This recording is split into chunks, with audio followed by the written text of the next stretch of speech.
Hi everyone, here we have a very special episode. We have Andrew Lipsman today. You probably know who is him. He will introduce himself and introduce media, ads, and commerce. Please, Andrew, welcome to the show. Thank you so much for having me. It's great to be here. So Andrew Lipsman, I'm an independent analyst and consultant at Media, Ads, and Commerce. I publish on all things digital media, advertising, and commerce related, but with a focus on retail media. Prior to going independent as an analyst, I was the retail and e-commerce principal analyst at eMarketer. Pretty early into my tenure there, I began covering retail media. I have a pretty deep background in digital advertising. So when I saw that retailers were becoming advertising companies, and Amazon in particular, it made so much sense to me because I thought to myself, these are Google ads on steroids. So from that moment on, and I realized that other retailers would be able to build similar types of businesses, not at the same scale, obviously, but based on the same principles. So I started picking up the ball in retail media. I wrote my first report on retail media networks in 2019.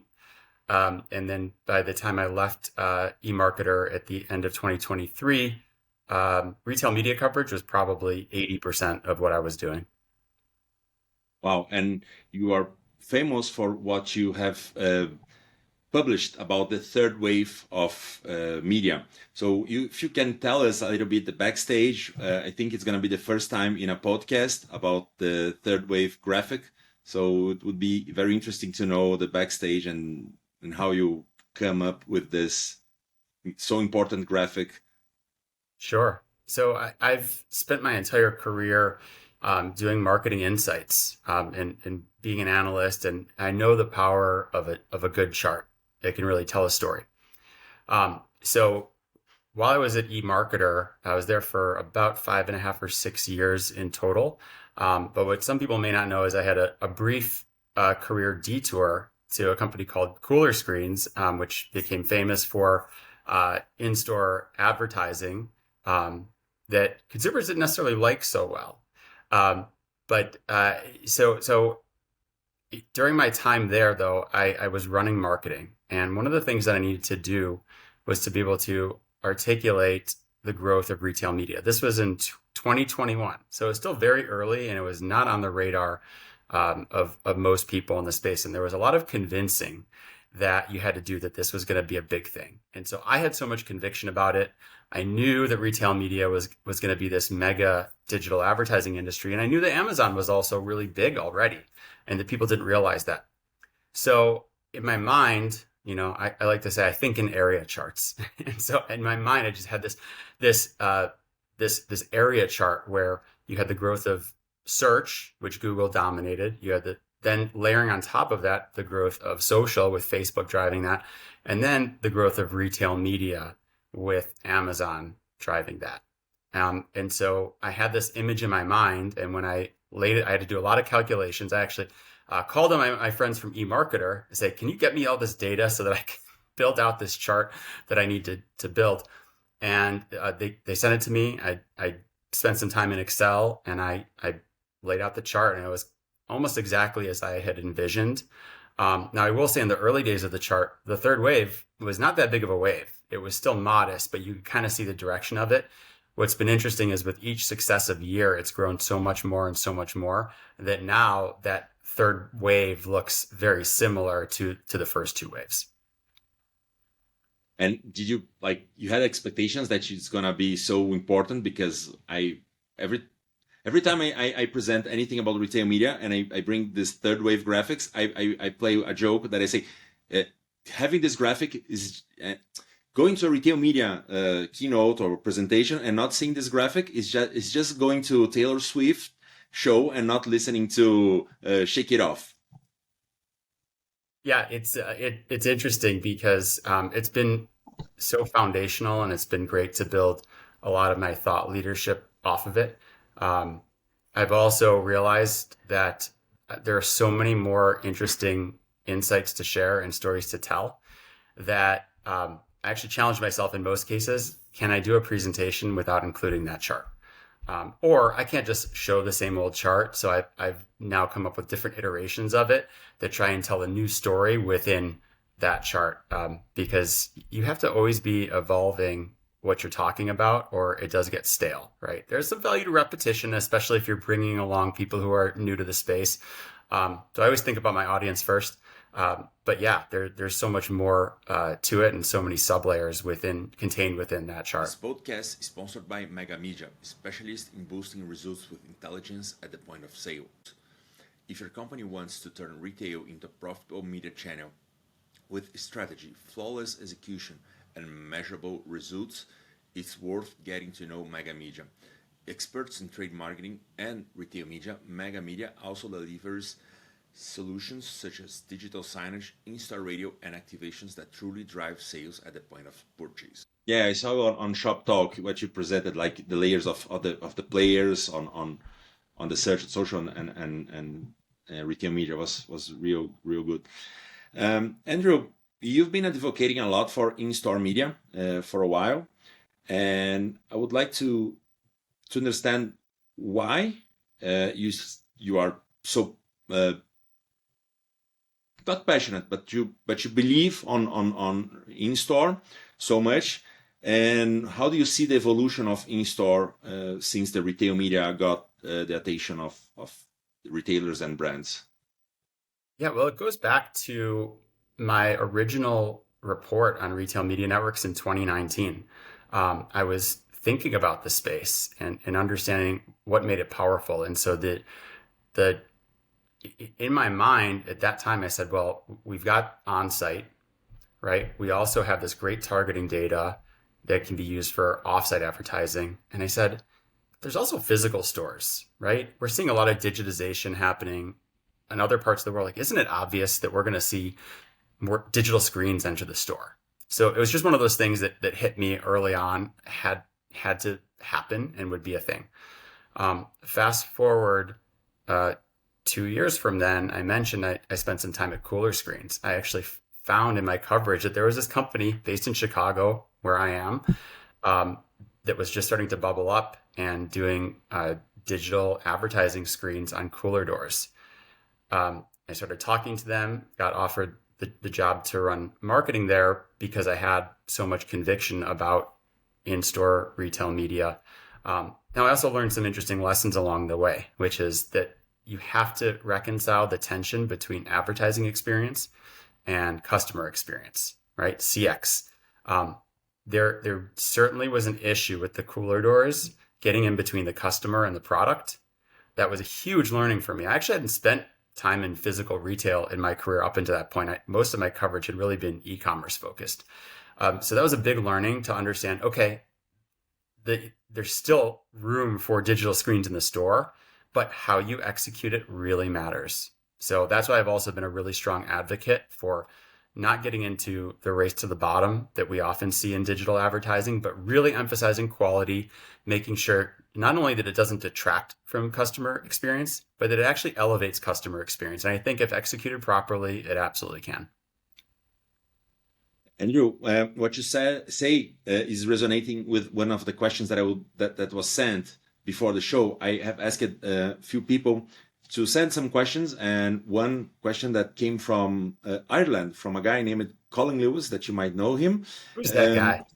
Yeah, who is that guy, man? He's always wearing his helmet. Who is this guy?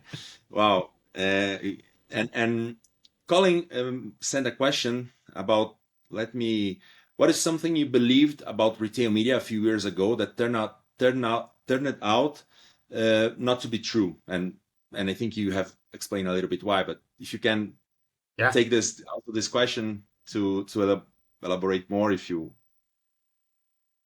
Yeah. So first of all, I make predictions for a living. And I like being wrong about predictions because it means I got something wrong in the model that I had in my head that led me to arrive at the prediction.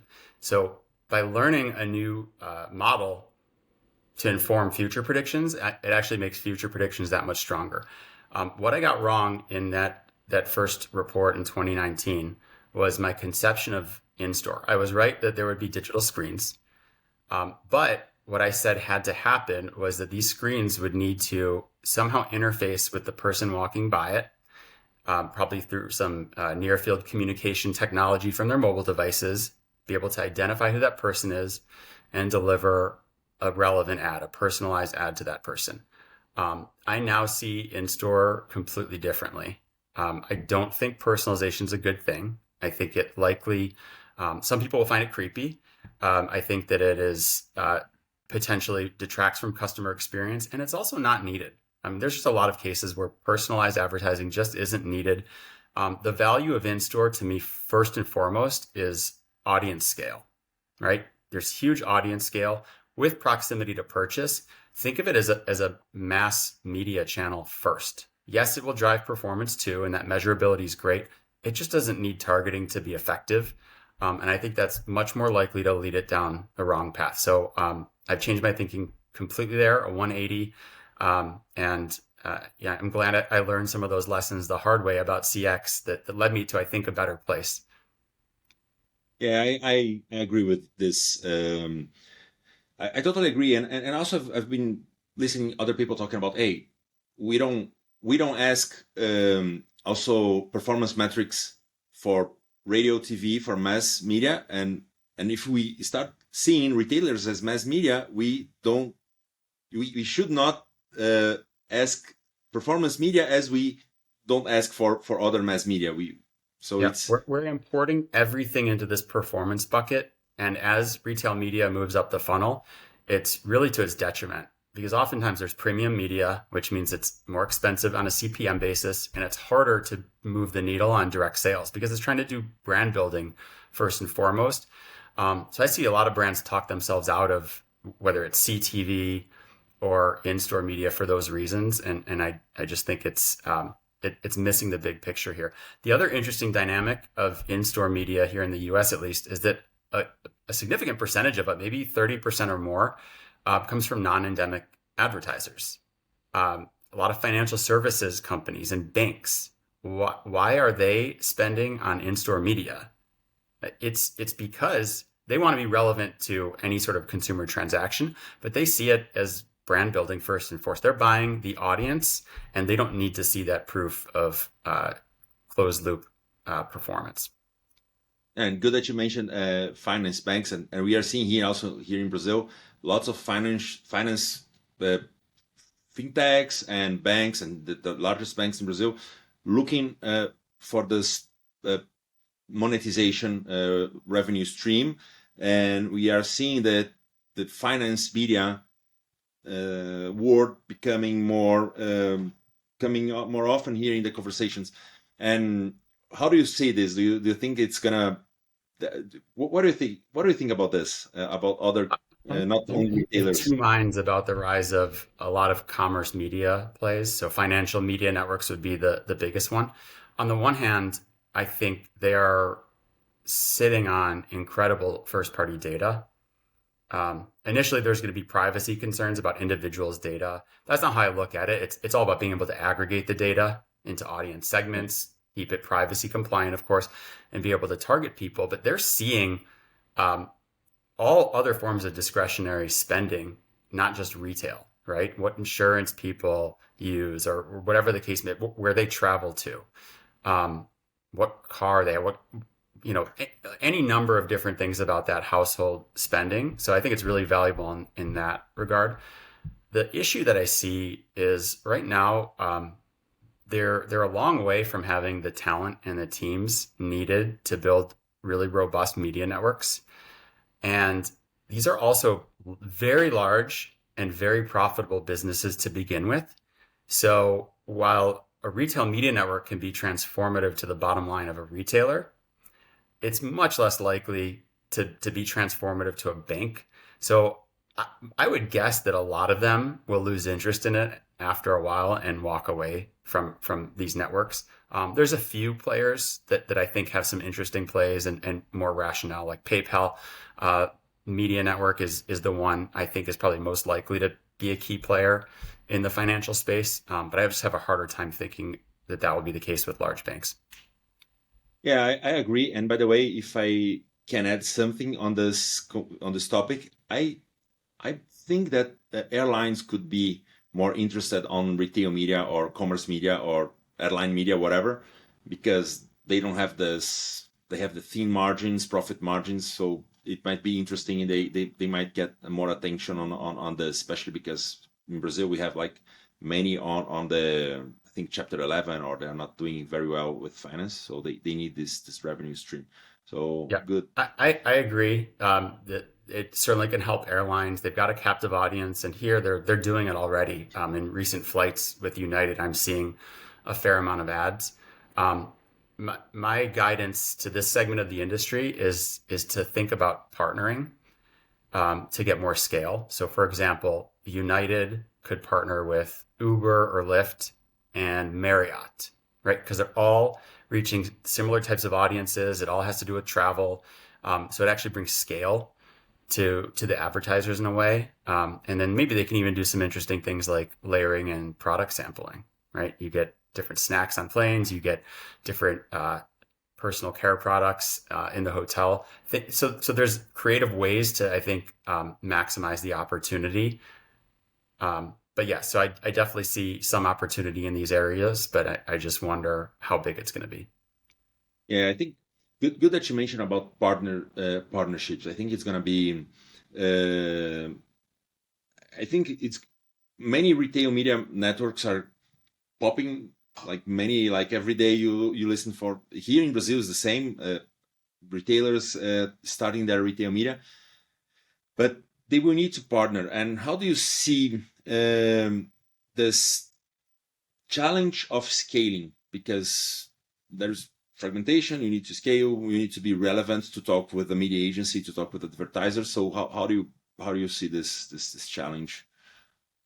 Yeah, well, I guess there's this thought that digital ad markets are often, not quite winner take all, but there's usually a few scaled players and then everyone else. Um, I don't have a hard time counting 20 to 30 players in the US who can be scaled uh, media networks, just because you have, at least 5 or 6 that are scaled players within the grocery segment. You've got some online marketplaces are already built for advertising. So you've got a few of those that are scaled, like eBay or Etsy. Then you've got big category leaders who are very, very important and relevant to those advertisers, whether that's a Best Buy or a Home Depot, Ulta and Sephora, Dick's Sporting Goods. So all of them are going to be relevant. Then you've got all of these commerce intermediaries like a Instacart, Uber, DoorDash. So very quickly, you're at 20 players.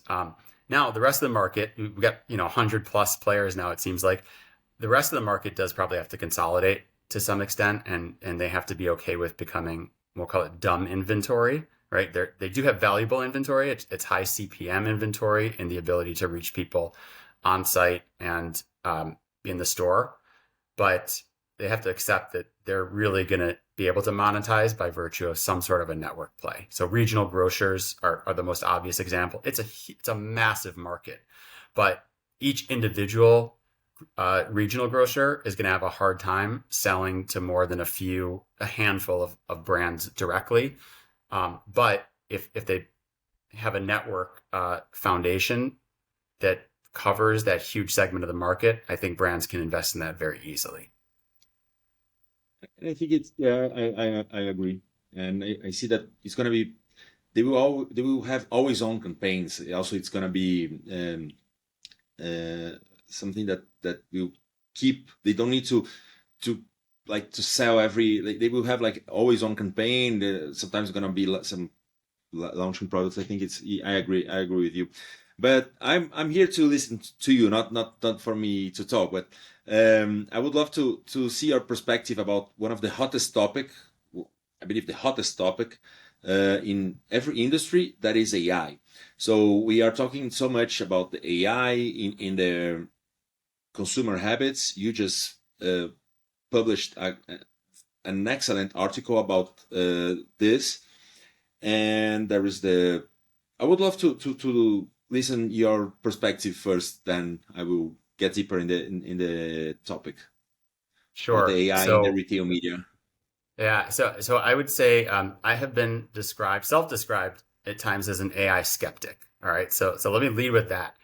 Um, it's not an all or nothing thing. It's not black or white. We're clearly seeing some major changes from AI. The issue that I see, or what I'm skeptical of, is that we are forecasting this future where everything is done for us. Agentic commerce. People think that e-commerce websites are going to cease to exist and it's just all going to be based on back-end metadata. I don't believe that to be the case. Happy to change my opinion if I'm wrong, but what I always do is focus on what the consumer is doing first, and always think through the eyes of the consumer if you want to know where markets are going. So I thought, you know what? I don't know how I could see patterns with my own behavior, shifting a lot of what would have traditionally been a Google search to a Perplexity AI search. And it was clearly powerful and a step change in certain types of searches. So I was like, well, I don't ever want to assume that everyone's behaving like me. Let's see what the actual data says. So I spoke to a former colleague and friend of mine who runs a company that called Datos that looks at behavioral data on search activity. And they have fantastic data, and they ran out an analysis for me. And I said, what I want to see is what's happening with the early adopters, right? The headline right now is that AI search has gone from about 2% to 5% of total searches now, which is notable. It's not nothing, but it's still on the margins.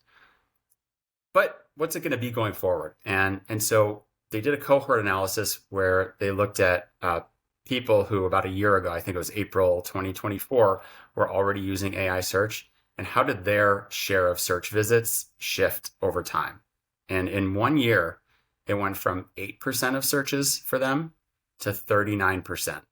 And when I saw that, my eyes just about popped out of my head. And I said, that is a major consumer shift, really, really happening really, really quickly. Okay, but is this just early adopters, or are other people going to act the same way as they start to adopt? And so I then had them run out a cohort analysis looking at every 3 months, looking at a new cohort to see what do their adoption curves look like. And while their adoption curves weren't quite as steep as the earliest adopters, there was still a pretty steep adoption curve. And that told me that, you know what, we can expect as this filters into the mainstream that we're going to see a huge percentage of searches going to AI search. So the game is going to change. Now, the one big but in all this is that it's not taking away from Google searches yet. It's actually incremental. And this is often how new technologies unfold, is that you just layer it on top of an existing behavior. Over time, it will probably eat into traditional search, but it's not there yet. So it doesn't mean that the whole Google search ad market is upended overnight. Probably there are people that will start talking, oh, the end of Google, but it's not the case. Yeah, Yeah, it's talking going to about take some time to play out. One other thing, though, so there's also a lot of conversation about agentic commerce. This is the thing that I have a hard time buying into. I believe that my searching will probably get me better results when I'm searching for, product searches. And it may introduce information in new ways and may facilitate certain parts of the whole path to purchase.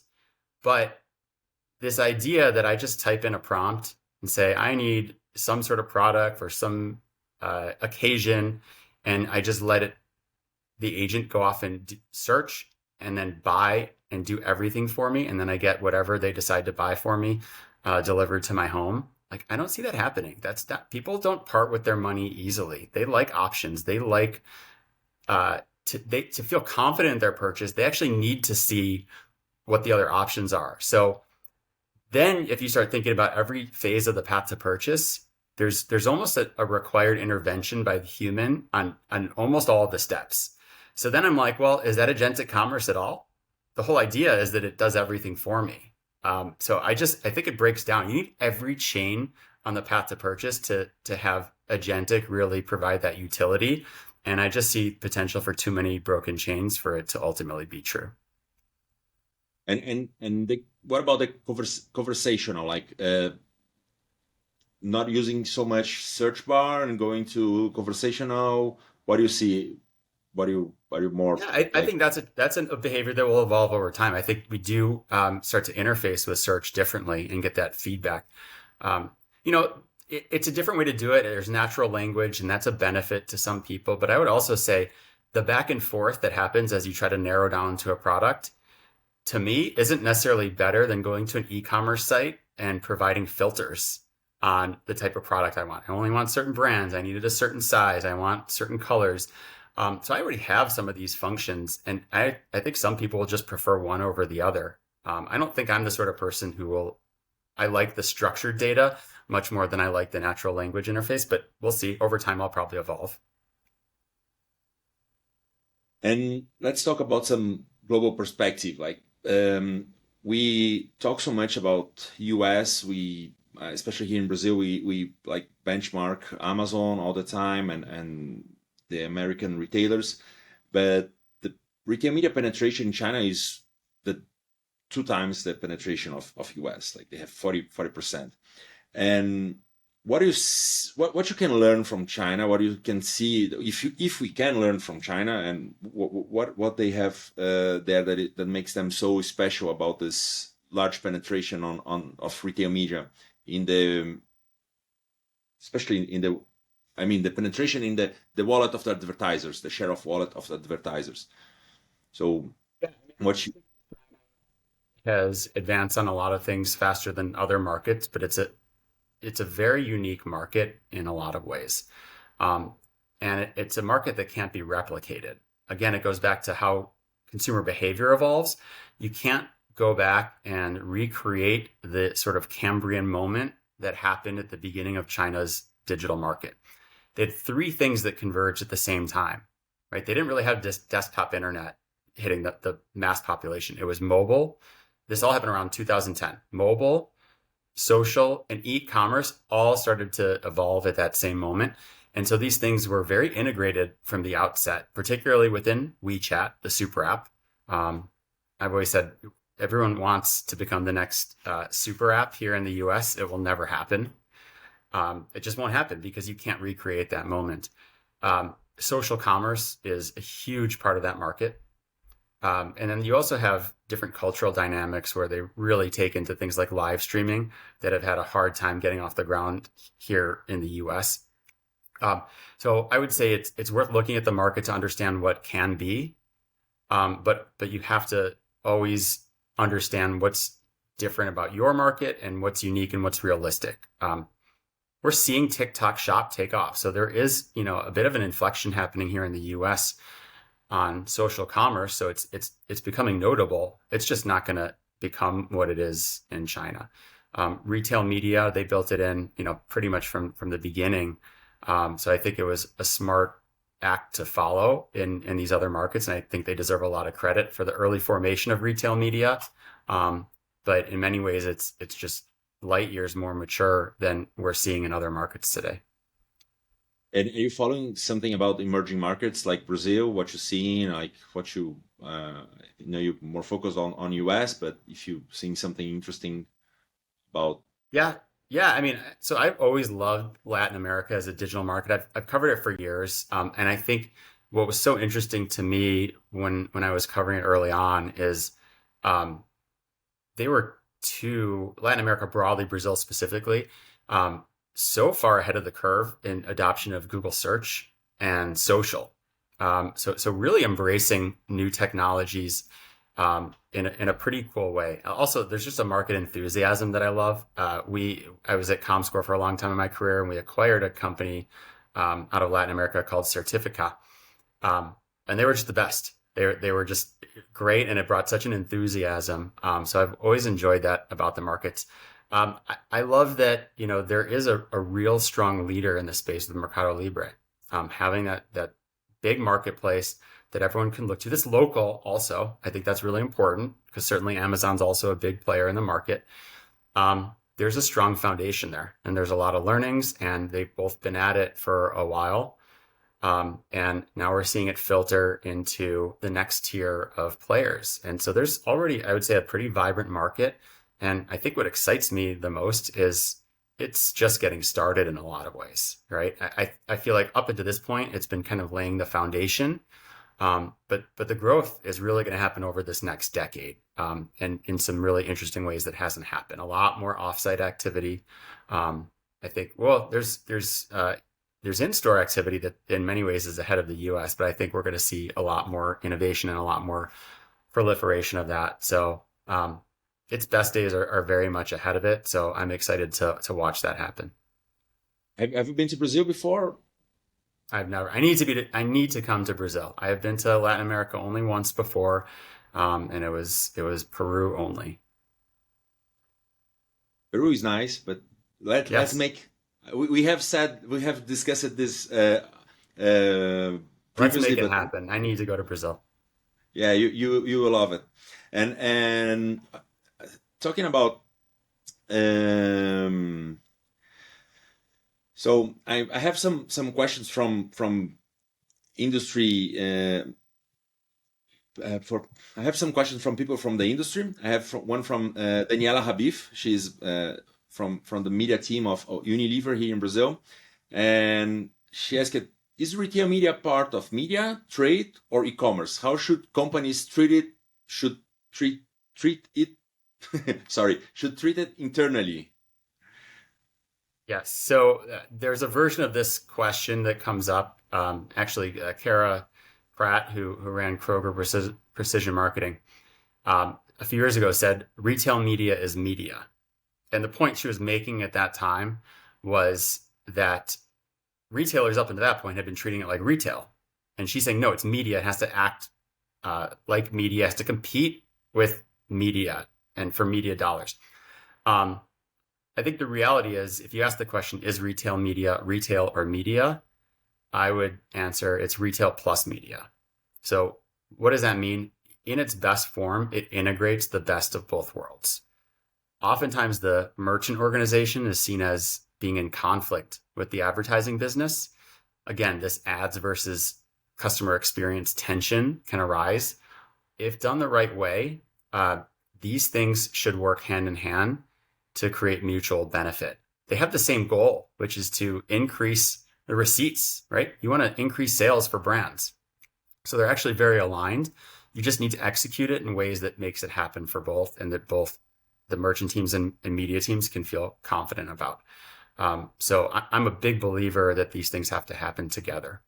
From a budget standpoint, brands do need to start to reconcile and reconfigure their budgets. I'd say start with understanding exactly how and why retail media performs. I would argue it is not being as well measured as it could be by brands today.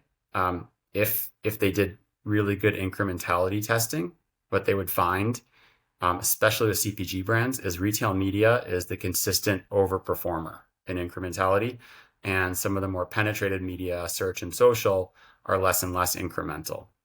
So I think once they see the proof that retail media works and works really well, then the budget will flow there. They just need to figure out where it sits in the organization. And increasingly, you're seeing convergence of shopper and e-commerce teams and things of that nature. Yeah, I cannot. It was not in. I just came this question because you have also advocating so much about the incremental roles. Like, it's something that people. I would ask you to just briefly tell us about the importance of this and how you came up with the article about iROAS. I don't remember when you published, but it was very interesting, and it's important for everybody to understand and about what is iROAS. It's probably my favorite topic. So I come from the world of measurement, and I've seen historically the history of digital advertising is spending dollars based on terrible metrics.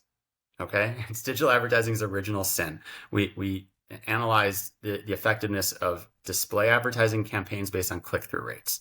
It was ridiculous. They were 0.1% click-through rates, and they didn't even lead to transactions. They were usually accidental clicks.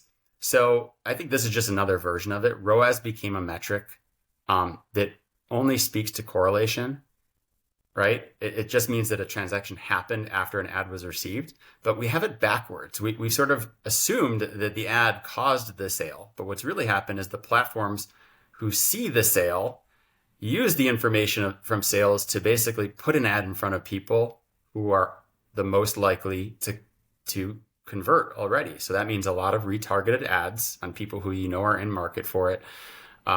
Sometimes you're uploading your custom audiences, right? So you're actually giving your CRM of all your existing buyers. Well, who's the most likely to buy again? Your existing buyers. So we're actually giving the platforms all the information they need to game ROAS. So ROAS is gamed across the board. It is very infrequently a good metric, and yet it's used very widely.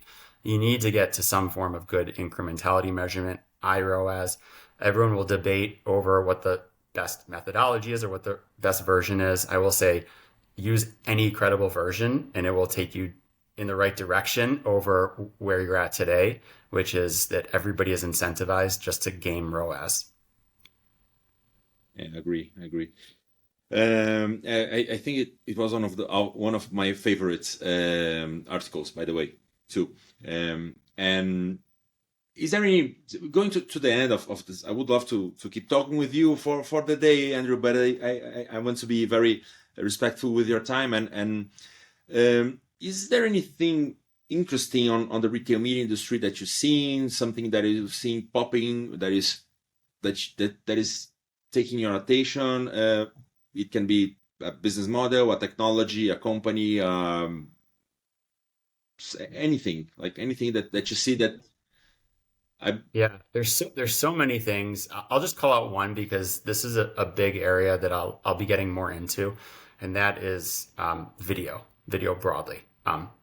Streaming TV here in the US is about to become a mega market because Amazon just partnered with Roku and Disney. So now it has this huge footprint that represents something like 30% of the inventory.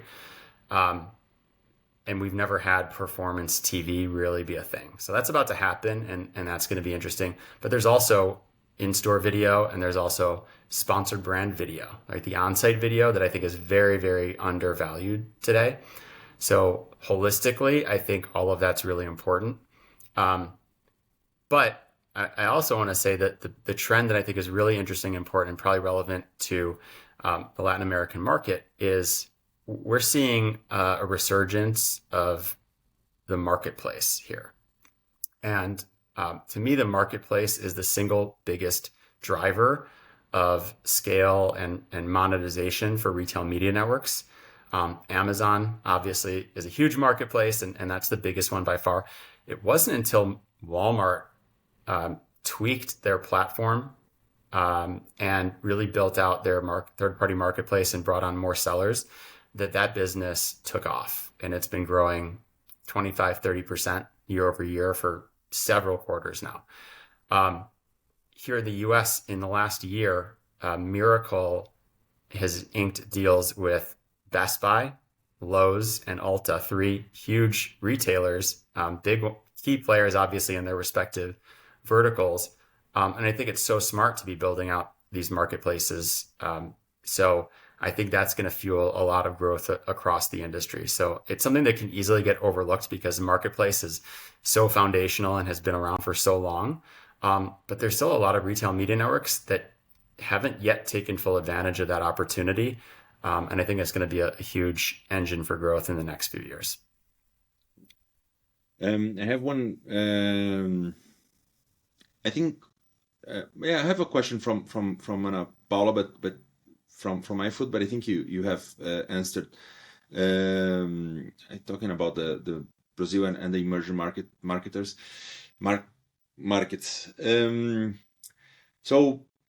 Going to one last question about what you said before, and it's interesting how Walmart is catching up with Amazon, right? So Walmart is catching up. Is very interesting how to see this fight of two giants, one legacy, very physical, lots of physical stores, and another one very digital. So it's been interesting to follow. Yeah, there's a lot to learn in terms of total sales, right? They're on a comparable scale now. As a retail media business, Amazon is still 10 times larger, roughly. It's 50 to 60 billion, whereas Walmart's coming up on 5 billion now. Now, what I like about what Walmart has done is they've really modeled a flywheel strategy off of Amazon. That's been very smart. And one of the key moves that they just made recently was to acquire Vizio, which gave them a big footprint into streaming TV. So I think that's going to be a great opportunity for Walmart. They built out their marketplace, just did a lot of foundational work that has set them on this course now. What's unique is they are truly omni-channel in a way that Amazon is not yet.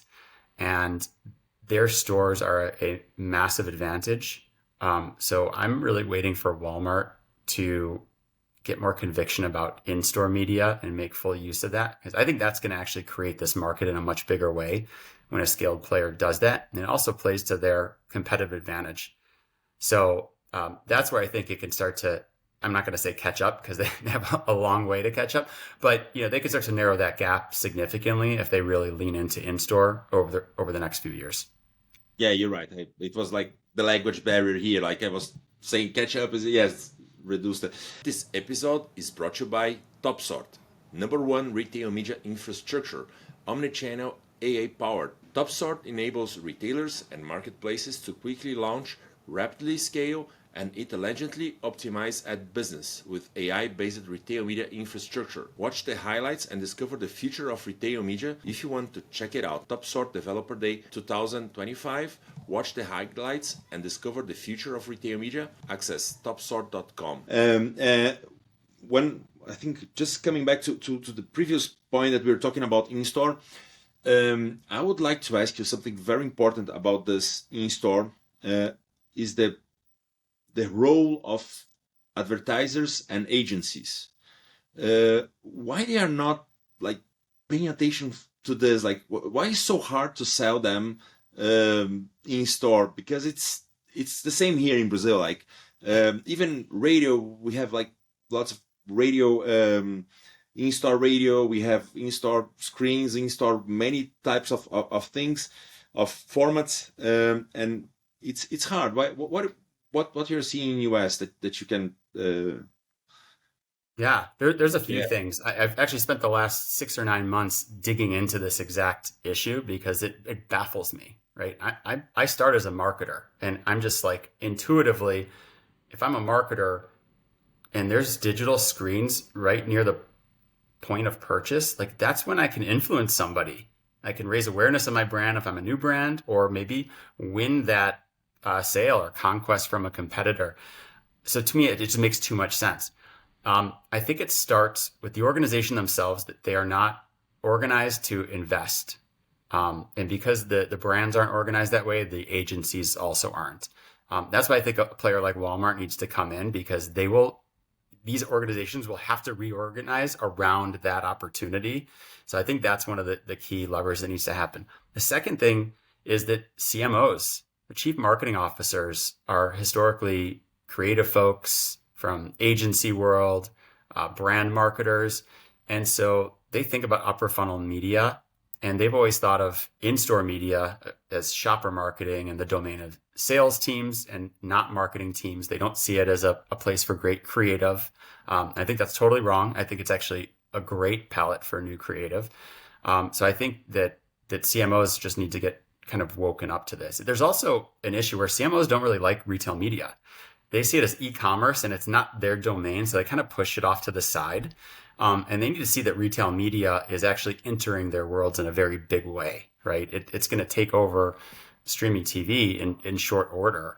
So they need to be well versed in what retail media is doing. But for now, they're not locked in on the opportunity, and it's to their own detriment because they're missing a really big opportunity as marketers. Losing the big opportunity as marketers. Yeah, it could be. So, Andrew, I think going to the end, I think if you can say, if you want to say something else, I think I will tell about your Substack. That is a huge source of the highest quality material.